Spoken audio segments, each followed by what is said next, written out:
Hare Krishna. So Krishna has elaborately discussed, in fact elaborately revealed about how he is the essence of everything. So many things Krishna described in the last few verses.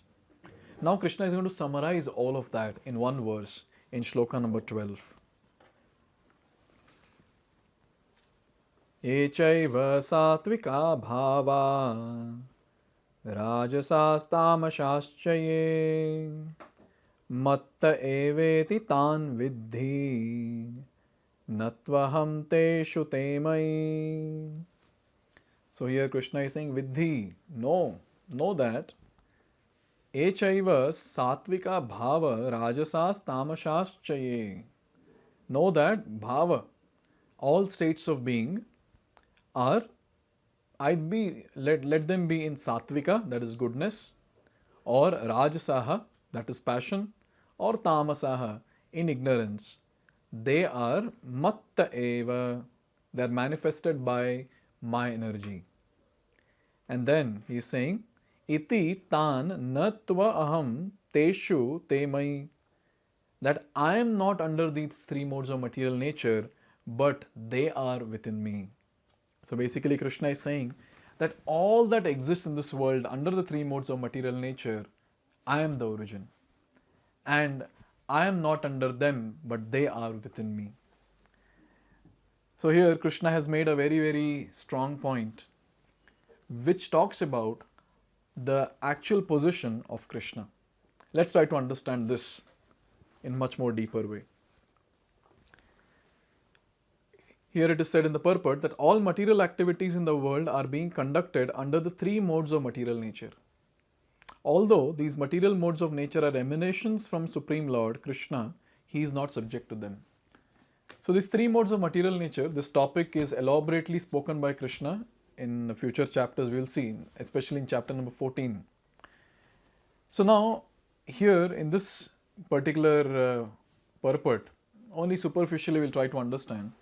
So three modes of material nature are basically like the mode of goodness, mode of passion, and mode of ignorance. So these are the three modes.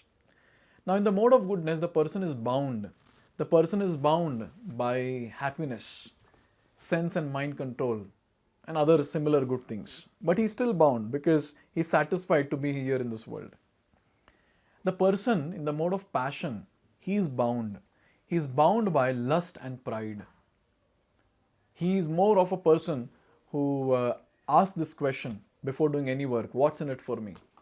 So he sees the result, he is result oriented, fruitive mentality, and such a person is also stuck in this world.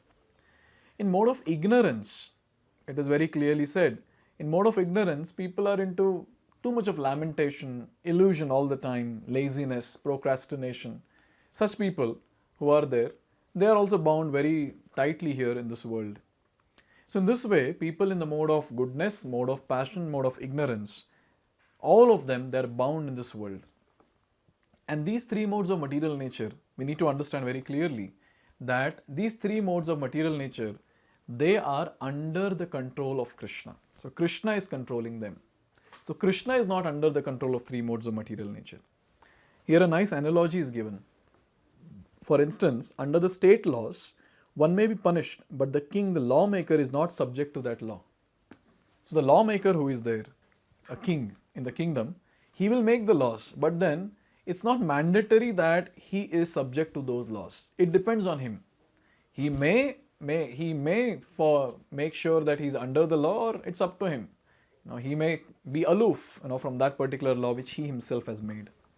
So here Krishna, the independent personality, Swarat, he is completely aloof from three modes of material nature. He has created them.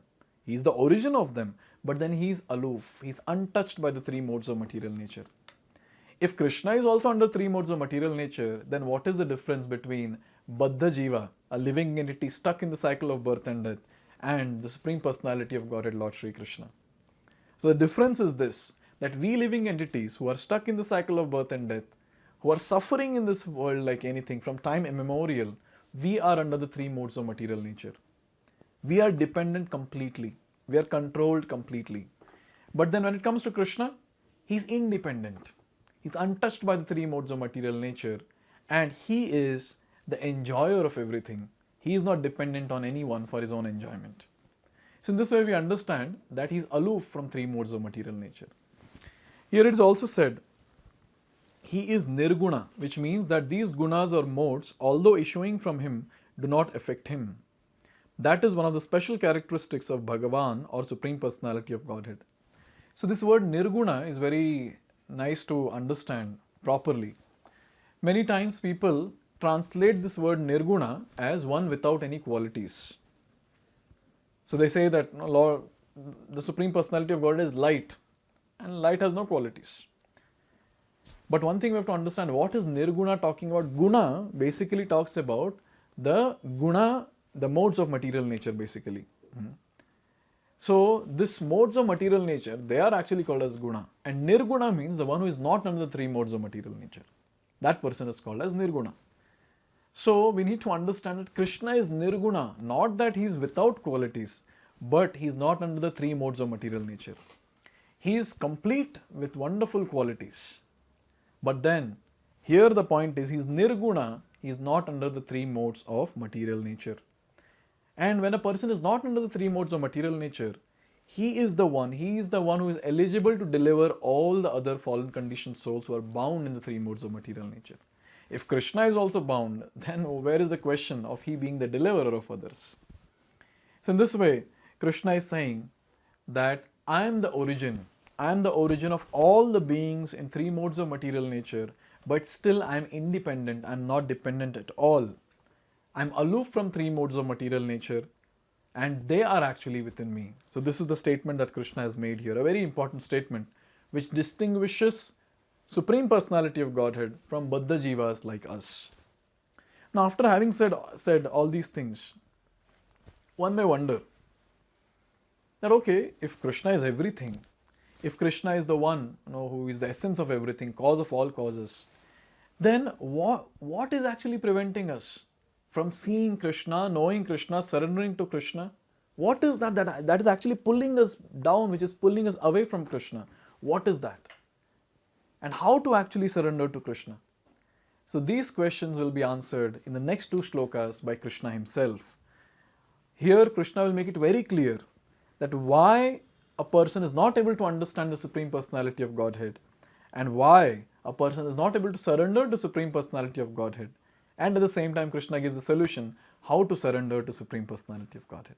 So let's see that in the next video. Hare Krishna. Hare Krishna, Hare Krishna.